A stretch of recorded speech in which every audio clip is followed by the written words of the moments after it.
Enquanto encara todos eles, o imperador pensa que não é difícil entender de onde vêm suas perguntas, já que eles o culpam por não se livrar de um bastardo.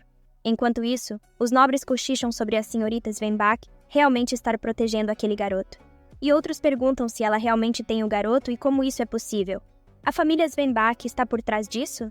E então, irritado, o imperador pergunta o que fazem pensar que eles têm o direito de vir até ali para lhe questionar. E mesmo que os rumores sejam verdadeiros, nenhum deles está em posição de julgar suas ações. E ainda assim ousam fazer isso. De repente, esse moço fala que eles vieram com um plano, e acreditam que eles têm o direito de saber a verdade antes que o público a saiba nos jornais de amanhã. E então ele pergunta se aquele garoto é realmente filho do imperador. E o imperador responde que sim, os rumores são verdadeiros. A segunda princesa recentemente obteve o direito de competir pelo trono. E agora há outro garoto que pode ser um concorrente nessa disputa. E ele não foi encontrado por ninguém além do ducado de Svenbach. Se esse garoto ganhar o apoio deles, poderão ter mais poder do que o segundo príncipe e as princesas. Esse moço pensa que precisam encontrar esse bastardo o mais rápido possível. E então ele pergunta para o imperador se ele sabe onde o garoto está, e com um sorriso ele chama pelo marquês. E pergunta se não foi o suficiente com o primeiro príncipe. Alguém pergunta ao marquês o porquê do imperador ser tão indiferente em relação ao filho bastardo. Outro comenta que nem tiveram a oportunidade de repreender a senhorita Svenbach, e nem mesmo discutiram sobre como puni-la por suas ações.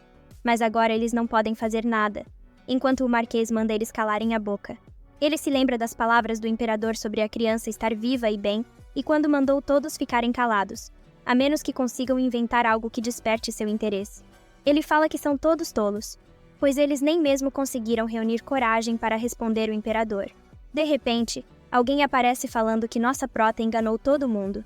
Mas felizmente, o imperador e o Ianfrid não se importam com o que acontece com ela, enquanto o marquês dá as boas-vindas ao conde Renaud e ao conde Ingram. Então, ele pergunta o que Sua Alteza Ianfrid disse a eles, e o conde Ingram responde que foi dito para eles cuidarem da criança. E sem questionar a decisão de Ianfrid, ele apenas responde que o que Sua Alteza deseja será feito, e pergunta onde será que a senhorita Svenbach esconderia o filho bastardo. E alguém fala que a família Dargen é a única família nobre que tem ligações com o ducado de Svenbach, e dizem que o filho primogênito é o mentor da senhorita Svenbach. Então, esse nojento comenta que os Dargen permaneceram neutros até agora, portanto, eles seriam o primeiro lugar onde os Svenbach esconderiam seu trunfo. E fala que eles devem se apressar e fazer uma visita à mansão Darjan imediatamente. Não muito tempo depois, o Marquês Darjan pergunta o que o Marquês Gordenshell está fazendo ali tão tarde da noite. E ele responde que estão ali para procurar o filho bastardo de Sua Majestade o Imperador, enquanto o Marquês Darjan pergunta o que isso tem a ver com ele. E esse nojento fala que eles respeitaram a decisão dele de permanecer neutro, mas parece que ele ultrapassou os limites. E enquanto o Marquês Darjan fala que não tem ideia do que ele está falando, o nojento fala que estão mais do que felizes em lhe dar o benefício da dúvida. E tudo o que ele precisa fazer é permitir que eles procurem o filho bastardo que a senhorita Svenbach escondeu. E irritado, ele fala para o nojento guardar suas palavras, pois ele fará uma reclamação oficial a Sua Majestade o Imperador, pois como ele ousa enquadrar a família Dargent assim. E então o nojento fala que estão ali a negócios oficiais, e não apenas isso. Ele fala que o Marquês Dargen concordou em jurar lealdade a Sua Alteza Ianfrid. Então agora é a hora de provar seu valor, já que isso é o que manterá sua família viva. E então ele manda que procurem o filho bastardo de Sua Majestade, e fala que eles precisam encontrá-lo de qualquer jeito. E algum tempo depois, os guardas falam que procuraram na mansão principal, na casa de hóspedes, nos jardins internos e externos. Procuraram na cozinha, na despensa, nos aposentos dos criados, na estufa e nos estábulos. Mas não encontraram nada, deixando ele incrédulo.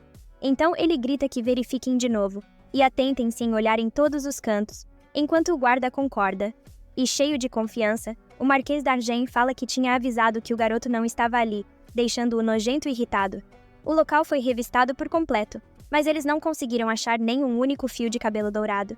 E ao partir, o Marquês Gordenshell prometeu vasculhar todas as terras pertencentes à família Dargen.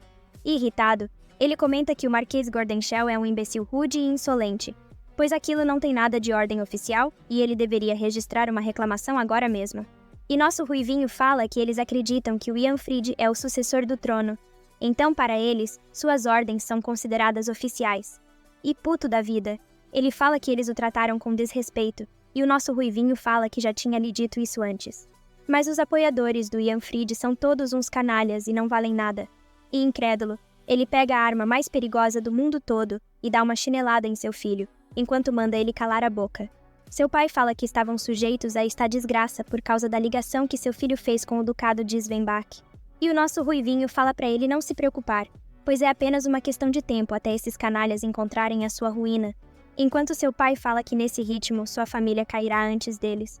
E fala que se ele não tivesse informado com antecedência, eles estariam em apuros e pergunta como ele ousa cometer tal ato sem lhe consultar primeiro. A verdade é que o nosso Ruivinho informou seus pais minutos antes da busca, e quase causou um ataque cardíaco no seu pai. Naquele momento, ele pedia que seu pai abrisse a passagem secreta, enquanto ele perguntava o porquê ele precisa usar a passagem. E nervoso, ele perguntava no que diabos ele tinha se metido, enquanto nosso Ruivinho perguntava se ele realmente considera seu único filho um encrenqueiro. E confuso, seu pai pergunta o que o faz pensar que ele não é, deixando ele sem resposta. Aí ele perdeu no argumento. Incrédulo, seu pai pergunta se ele realmente está dizendo que senhorita Svenbach encontrou o filho bastardo de sua majestade, enquanto o nosso Ruivinho comenta que as notícias correm rápido. E irritado, seu pai pergunta como ele pôde esconder isso dele, e com uma risada, nosso Ruivinho fala que ele pode o repreender mais tarde.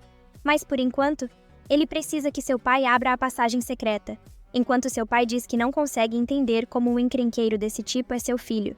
Somente o chefe dos Darjan podem abrir a passagem secreta. E foi assim que eles conseguiram esconder o Shersian. Nosso Ruivinho fala que com a ajuda de seu pai, ele conseguiu enviá-lo para um lugar seguro. Então ele agradece, enquanto seu pai fala que eles estão trabalhando sob as ordens do Ian Fried. Então não levará muito tempo até que a criança seja pega. E seu pai fala que precisam levá-lo ao castelo real para provar que o garoto realmente é um Hellsdante. Caso contrário, a senhorita Svenbach e sua família correrão grave perigo, e o nosso Ruivinho concorda. Então ele pergunta onde está o garoto, e o nosso Ruivinho fala que ele está no lugar mais seguro possível. Pelo menos é isso que ele espera. E indignado, seu pai lhe dá um tapa enquanto fala que ele realmente é um maluco, e pede que ele pare de lhe deixar preocupado, pois ele precisa ser mais meticuloso. Algum tempo depois, em outro lugar, alguém chama por esse moço enquanto ele pergunta o que o traz ali tão tarde. Então ele fala que receberam um pacote do Marquês d'Argent, mas não tem ideia do que fazer com ele, por isso, ele deveria conferir ele mesmo. E enquanto está indo olhar, ele pergunta se realmente veio do Marquês d'Argent, pois tudo o que ele pode ver é comida, e não entende o porquê eles enviaram isso. Então ele fala que não quer se envolver em mais nenhum drama, e manda enviar tudo isso de volta imediatamente. E quando eles iam fazer isso, alguém aparece e grita para que ele espere, deixando eles chocados. Eles perguntam quem diabos é ela, enquanto ela fala que não pensou que ele teria um coração tão frio. Então ela dá suas saudações ao Marquês Clovel Zentiar, e fala que seu nome é Natalie, e ela trabalha como jornalista representando os plebeus humildes. Enquanto Zentiar pergunta se ela está ali para conseguir algum escândalo de sua família ou algo assim, e ela fala que não é isso. Ela queria que ele fosse o primeiro a saber sobre sua última notícia exclusiva, e adoraria ouvir o que ele pensa sobre isso. E enquanto mostra o garoto escondido, ela pergunta se o Marquês Zentiar vai ajudar a manter esta criança viva, ou não. O velho livro da nossa vozinha estava repleto de informações sobre o anterior imperador de Hellsdante. Para a família real, eles eram abençoados pelos deuses, mas a existência daqueles com poderes divinos era uma espinha irritante. Alguns humanos tinham a habilidade de absorver poder divino, e isso dependia da pessoa. Mas quanto mais intrincado era o poder divino, mais poder eles podiam acumular. Isso também poderia ser alcançado através da prática. Portanto, quanto mais praticavam, mais poderosos poderiam se tornar. E claro, eles também podem acabar perdendo esses poderes. Às vezes, seus poderes desapareciam gradualmente, e neste caso, quanto mais velho você ficava, mais poder perdia. Porém, não foi isso o que aconteceu com Hellis. É dito que às vezes, o poder divino desaparece da noite para o dia. E nesse caso, o corpo não consegue suportar a perda repentina de poder, e a pessoa fica enfraquecida, às vezes até desenvolvendo uma doença grave. Febre, náusea, dores musculares e tosse com sangue. A dor é tão intensa que parece que cada nervo está sendo arrancado, sem falar que eles também ouvem e veem coisas. E então ela se pergunta como pode que os poderes divinos de Hellis desapareceram da noite para o dia. Como que algo assim pode acontecer? Ela comenta que não há uma razão clara para a perda de poder divino, mas o poder foi dado pelos deuses. Então eles também podem decidir tirá-lo. No final, tudo depende da vontade dos deuses e talvez tudo isso esteja acontecendo por causa da maldição dela. Ainda assim, se ela puder encontrar uma maneira de devolver os poderes de Hellis, ele poderá se recuperar rapidamente, e para isso ela precisa encontrar uma maneira de qualquer forma. Em seus pensamentos, ela pergunta o que aconteceu com ele. Ela pensou que ao voltar no tempo e garantir que não se encontrassem, ela seria capaz de salvá-lo da vida infeliz que ele tinha. Mas está parecendo que o destino não quer que isso aconteça, mesmo nesta nova vida. Enquanto sussurra a vontade dos deuses e sua maldição, ela pensa que deste jeito, a condição de Hellis só vai piorar. Então ela precisa se mover. Ela chama por Lely e fala que precisa visitar o Marquês Entiar, enquanto alguém bate em sua porta. Nossa diva aparece chamando pela Prota, e fala que imaginava que ela estava prestes a entrar em ação. Então ela foi ali para pedir que ela tenha cuidado e nossa Prota concorda. Nossa diva fala para ela se lembrar de suas palavras. O Marquês Entiar é um oponente formidável, e se por acaso ele tentar machucá-la de alguma forma, ela pode mencionar o nome da nossa diva para ele. E nossa Prota agradece, enquanto pensa que o Marquês Entiar era um dos principais apoiadores do primeiro príncipe, o filho da nossa diva. Mas depois da morte do primeiro príncipe, ele também perdeu seu filho para as mãos de Ianfrid. Quando Ianfrid começou a ganhar poder, as outras famílias nobres viraram as costas para a família Zentiard. E devido a problemas de saúde, o Marquês Zentiard se isolou de todos e se recusou a sair de sua propriedade. E se continuar dessa forma, o Marquês morrerá em breve devido sua dor. Ainda assim, nossa Prota não tem certeza se ele será útil em sua causa. E enquanto nossa diva olha para Prota, ela pensa que nossa Prota está novamente perdida em seus pensamentos. E ela só queria que a Prota confiasse mais nela. Ela pede que nossa Prota tenha cuidado, e toda fofinha ela fala que fará isso. Então ela não precisa se preocupar. Algum tempo depois, chegando ao local do encontro, nossa Prota pede que Lely espere por ela ali fora, pois ela precisa entrar sozinha. E assim que entra, ela dá suas saudações. Carnefélia Helsdante, a segunda princesa de Helsdante, e fala que é um prazer conhecê-lo. E enquanto olha para ele, nossa Prota pode sentir o ódio que ele sente pela família Helsdante, e sabe que ele está se esforçando para não perder a paciência. Seu ódio pela família Helsdante parece não ter fim, então não deve ter sido fácil para ele concordar em se encontrar com ela, apesar dele estar se esforçando para tratá-la com respeito. Ela agradece por ele esconder Natalie e seu irmão, e também gostaria de oferecer suas condolências pela morte de seu filho. E irritado, ele pergunta como que alguém da família Helsdante se atreve a falar do seu filho. E mesmo que ela seja pequena, ele tem certeza que ela sabe que foi obra de seu meio-irmão malvado. Ele se lembra de quando seu filho falava sobre vingar a morte do primeiro príncipe, pois ele tinha certeza de que o Ianfrid estava por trás disso. No final, o Marquês Zentiard nem soube o que fizeram com o corpo do seu filho. Tudo o que ele sabe é que foi obra do Ianfrid. E então, ele fala para nossa Prota que foi leal à família Helsdante durante toda a sua vida, e pergunta se ela sabe o que o imperador lhe disse sobre isso. Ele falou que a morte do filho dele foi declarada como um acidente infeliz, e perguntava se ele estava tão infeliz com Ianfrid a ponto de tentar culpá-lo, enquanto ele tentava dizer que ele não faria algo assim. E o imperador falava que seja como for, é provável que Ianfrid ascenda ao trono quando ele se aposentar. E como ele foi capaz de escolher um novo sucessor, o Marquês Zentiar deveria tentar fazer o mesmo. Apesar de ainda ser jovem, ele ouviu dizer que o segundo filho dele é brilhante. E para finalizar, o maldito imperador pedia para ele não se prender aos mortos. Pedia que apenas esquecesse e deixasse-os ir. E ofegante por ter colocado tudo para fora, a única coisa que nossa Prota fez foi suspirar de alívio, deixando ele puto da vida enquanto perguntava se ela também acha que ele é um tolo. E nossa Prota rapidamente respondia que é claro que não. Ela só estava feliz em ver que ele ainda guardava essa raiva, pois ela estava preocupada de que ele tivesse desistido ou até mesmo o tivesse perdoado. Mas parece que estava errada. Ela fala que também tem muita raiva dentro do seu coração, e ninguém ouvirá sua história se ela desistir de sua vingança. E tem a intenção de revelar a verdade por trás de suas ações malignas. Ela irá garantir que todos eles morram. Ela ainda precisa mostrar suas verdadeiras intenções. E como ele bem sabe, seus inimigos ainda não pagaram por seus pecados. E então ela pergunta o que ele diz sobre isso. Ele deseja ouvir mais sobre seu plano ou não? Nossa Prota fala que seu plano é simples. Ela quer que a família Helsdante caia em ruína e que as suas vidas se tornem num autêntico inferno. Então ele pergunta se a prota não teme por suas bênçãos, pois ir contra eles, ela sofrerá uma maldição tão severa que desejaria estar morta. E ela fala que não teme nenhuma maldição, morte ou o que quer que venha do além, pois nada se compara ao inferno que a família Hellsdante criou, deixando ele sem palavras, até que ele fala que tudo bem, mas ele tem uma condição. Ele fala que seu filho morreu afogado antes de atingir a maioridade e poder se tornar seu sucessor. Sem falar que ele ainda tem pesadelos todas as noites, onde procura desesperadamente o corpo dele. Então ela precisa prometer que esse bastardo do Ianfrid nunca subirá ao trono, e prometa que a morte dele não será lembrada por ninguém. E com um sorriso, ela jura que fará o seu melhor para que isso aconteça. E de acordo com isso, ele pede que ela fale sobre seus planos e o que ela precisa dele. E nossa prota fala que o que quer do Marquês é... Algum tempo depois, enquanto olha nossa prota voltar para seu palácio, ele se lembra do pedido dela. Ela quer que ele viva uma vida longa e saudável, enquanto pensa que ela também é uma Hellsdante arrogante no final. Ele apenas queria uma vingança pessoal, mas agora está muito interessado nos planos dela, e quer ver tudo envolto nas chamas que irá acender, e por isso ele irá ficar de olho nela.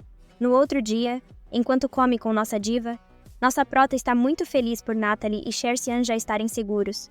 Ela sabe que se a reunião entre a nossa cunhada e o imperador ocorreu tudo bem, ele pedirá que traga Shersian imediatamente. E quando a chamarem, nossa prota irá dar-lhe a informação que recolheu sobre os seus poderes divinos. Então, isso significa que ela deve se encontrar com Sua Majestade, até que nossa diva chama por ela. Preocupada, ela pergunta se a comida não está ruim, pois a prota não comeu muito. E nervosa, ela fala que não é isso. E está tudo delicioso, já que ela tem começado a comer mais do que costumava. E nossa diva fala que está feliz por ela, pois nossa prota tem que comer bastante para recuperar as forças. E fala que hoje, na hora do chá, ela planeja pedir para o imperador que contrate um tutor privado para a prota, deixando ela surpresa. E fala que nossa prota é muito esperta e astuta, mas mesmo assim, ela tem certeza de que a prota conseguirá maximizar seu potencial com um tutor. E fala que, como lhe foi concedida permissão para entrar na Biblioteca Real, seria a oportunidade perfeita para pedir um tutor e pergunta o que ela acha, enquanto nossa prota pensa que é uma oportunidade para uma educação melhor e ela nunca se atreveria a pedir um tutor em sua vida passada. E toda fofinha, nossa diva fala que ela pode se sentir à vontade para dizer o que pensa, pois ela é a guardiã e a lua da prota, e isso é o mínimo que ela pode fazer por ela. E mais fofinha ainda, nossa prota fica pensando no que ela acabou de falar sobre ser sua guardiã e sua lua, e então ela agradece. E então ela pergunta se nossa prota já terminou, e pergunta se já deveriam tomar chá agora, e nossa prota fala que parece ótimo. Algum tempo depois, o imperador comenta sobre o tutor e pergunta o que nossa prota gostaria de aprender. E ela fala que gostaria de aprender as disciplinas do reinado, pois isso é algo que ela não pode aprender por sua própria conta. E ouvindo isso, o nojento começa a rir descontroladamente, como se estivesse tirando sarro da prota. E então ele pede que nossa prota seja honesta com ele, e pergunta se ela realmente acredita que pode ascender ao trono e o que a faz acreditar que pode superar Ianfrid e lhe suceder como a próxima imperatriz, já que ela nem sequer possui uma bênção. E nossa prota responde que o sangue Hellsdante corre por suas veias, então não é completamente impossível, enquanto nossa diva está desconfortável pelas palavras do nojento. Nossa prota fala que consegue ver o futuro próximo, e fala que quando sua babá a alimentou com o bolo envenenado, ela estava à beira da morte. Mas aqui está ela, viva e bem. E isso aconteceu porque ela visualizou o que iria acontecer em seus sonhos. E meio desconfiado, ele fala que isso até é interessante, mas ela não tem nada para provar isso. E nossa prota fala que é claro que pode provar. Ela fala que teve outro sonho na noite passada, e sonhou com uma jovem de cabelo prateado que estava prestes a ser recompensada pelo imperador. E quando essa moça deixou o castelo, um pequeno garoto segurava sua mão. Ele era mais novo do que ela e tinha cabelos dourados. E isso é tudo o que ela se lembra. Mas ela tem a certeza de que tinha cabelo dourado, e isso é um símbolo da família real, e pergunta se talvez ela tenha visto errado. Pensativo, ele comenta que nossa prota sabe o que vai acontecer, e mesmo que ela tivesse espiões em seu palácio, ela não seria capaz de saber todos os detalhes. Então ele acredita que talvez a bênção dela seja a habilidade de ver o futuro. E então, nossa prota pergunta se ele irá recompensá-la se os seus sonhos se revelarem úteis. E irritado, ele pensa que isso é uma insolência, e fala que se ela conseguir lhe convencer de que suas habilidades são reais, então sim, talvez ele a recompense. Nesse caso, nossa prota pergunta se ela pode receber o palácio de platina, deixando ele chocado. E revoltado, ele bate na mesa enquanto grita que a arrogância da prota não tem limites, e fala que já está de saída. Porém, não demora muito para ele parar e falar que espera sinceramente que o que a prota preveja seja digno do palácio de platina. E fala que irá organizar um grupo de estudiosos para ensinar a prota, e elas agradecem. E pensativa, nossa prota comenta que já fez o trabalho preliminar, e agora só resta que seu último peão faça o seu movimento. Enquanto isso, o Marquês Zentiar não pode acreditar que está ali por vontade própria. Mas sim, ele está de volta a este inferno. Ele não pode acreditar que tenha voltado por vontade própria. E enquanto olha para o céu, ele comenta que escureceu com sua chegada, e isso só pode ser um sinal de que o palácio é um lugar amaldiçoado. De repente, alguém aparece e dá boas-vindas ao Marquês Zentiard e avisa que Sua Majestade está esperando por ele. Enquanto ele se dirige ao local, o imperador dá as boas-vindas ao Marquês Zentiard. Ele faz suas saudações ao eterno sol do Império, enquanto o imperador comenta que ele pode se sentar. Talvez o imperador tenha percebido que ele estava tremendo, e por isso disse que ele poderia se sentar. Mas não sei. Só sei que ele ficou encarando o Marquês sem dizer mais nada. Enquanto o imperador colocava o vinho neste copo, o Marquês ficava encarando, enquanto pensava que este vinho... E então o imperador comenta que deveria tê-lo trazido consigo, e depois de beber, o imperador comenta que simplesmente não tem o mesmo sabor e seu aroma também mudou. E o Marquês pergunta se ele está se referindo à essência do vinho, ou está se referindo ao sangue dos mortos. Ouvindo isso, o imperador comenta que aparentemente ele ainda tem sentimentos negativos em relação a ele, apesar de ter sido seu conselheiro mais confiável. E supõe que o Marquês também tenha mudado, assim como este vinho.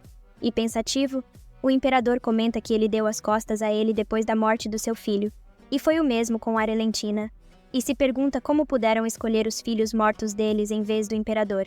Porém, agora mesmo o imperador precisa dele, então ele irá tratá-lo com respeito. E com um sorriso, ele fala que seus sentimentos por seu amigo não mudaram, e comenta que como ele veio até ele primeiro, isso deve significar que ele finalmente mudou de ideia, enquanto o Marquês suspira. E então ele fala que a razão pela qual ele pediu para vê-lo é porque tem um último conselho a lhe dar, deixando o imperador incrédulo. Ele fala para o imperador libertar a senhorita Svenbach e enviá-la de volta ao ducado. Gente, esse nojento do imperador prendeu ela. Estou chocada. Debochando, ele fala que ouviu dizer que ele se trancou, se escondendo em sua propriedade. E mesmo assim, parece que ele está a par dos rumores atuais e pergunta onde ele ouviu falar da garota dos Svenbach. E o Marquês fala que a senhorita Svenbach tem apenas 15 anos, e é provável que ela só peça uma redução nos impostos do ducado. Então ele deveria optar pelo caminho mais fácil, recompensando ela por encontrar o terceiro príncipe, e enviá-la de volta para casa, pois assim a visão do público sobre o imperador será positiva. E o imperador pergunta por que ele está dizendo isso, e se ele é próximo dos Svenbach, e o que ele ganharia fazendo isso. E ele responde que está dizendo isso como seu antigo confidente e conselheiro, e ouviu dizer que alguns cavaleiros inspecionaram a casa de um marquês, e o imperador fala que ouviu algo sobre isso. Então, o marquês comenta que ele deve ter ouvido que os cavaleiros disseram que agiram sob ordens oficiais, deixando o imperador puto. E o marquês fala que disseram que estavam agindo sob as ordens do sol de Hellsdante, e ninguém pode recusar quando os cavaleiros estão trabalhando sob suas ordens. Mas a verdade é que ambos sabem que eles não foram enviados por ele. E como o imperador deve saber, os nobres que apoiam o Ianfrid não seguem o imperador. Eles dizem que o servem, mas ambos sabem a verdade. Eles desejam assassinar qualquer ameaça potencial ao Ianfrid. Eles servem ao Ianfrid e somente a ele. E, irritado, o imperador pergunta se ele está ali para zombar dele sob o pretexto de lhe aconselhar, esse tal chamado conselho, fazendo o mordomo tremer na base. Porém, ele solta um sorriso enquanto fala que pelo menos deveria ouvir um pouco mais e pede que ele continue. Então, o marquês fala que primeiro, ele deve destruir aqueles que apoiam o Ianfrid. E sobre o ducado de Svenbach, eles são a única família nobre com poder suficiente para se opor ao Ianfrid. E é por isso que ele deveria recompensar a senhorita Svenbach, para mostrar ao mundo que ele tem uma boa relação com eles. E se o imperador fizer isso, o Ianfrid e seus seguidores vão observar de perto suas conexões com o ducado, e os nobres menos poderosos da facção começarão a reconsiderar sua posição. E em seguida, o imperador deve apresentar nossa prota ao ducado, pois quando o fizer, não só será capaz de enfraquecer o poder dos nobres, mas também agitará aqueles que apoiam o Ianfrid. E surpreso, o imperador se pergunta por que ele está mencionando a prota. Ele está ali lhe dando conselhos sobre, e se pergunta se nossa prota também planejou isto, já que é altamente possível, especialmente se ela foi realmente abençoada com o poder de ver o futuro. Porém, o imperador fala que essa é uma proposta difícil de aceitar e ele precisa de uma boa razão para envolver nossa prota nisso. E pergunta quem seguiria uma princesa amaldiçoada sem qualquer bênção, já que a maioria apoiaria a criança ilegítima encontrada pelos Svenbach, apesar de ainda ser muito jovem, e fala que não é uma má ideia, mas é impossível de concretizar, enquanto o Marquês responde que entende. E o Marquês fala que nossa prota realmente deve estar amaldiçoada se não for capaz de usar a situação atual, mas então, ela não tem ninguém para consultar sobre o assunto. E então, o Marquês pergunta o que o imperador acha que aconteceria se a prota se comprometesse com o filho dele. Meu Deus, acho que isso não estava nos planos da prota, mas infelizmente se esse filho dele ficar no caminho da nossa prota com o Elis, infelizmente esse filho dele vai precisar ver-se no céu tempão. E é isso. Obrigada a todos que assistiram até o final. E não se esqueçam de deixar o like e deixar um comentário para ajudar o canal, e quem puder seguir o canal no Insta vai ajudar muito também. Já estou editando uma obra nova e irei postá-la em breve. Acredito que será uns 20 capítulos de uma só vez. E é isso, a gente se vê no próximo vídeo.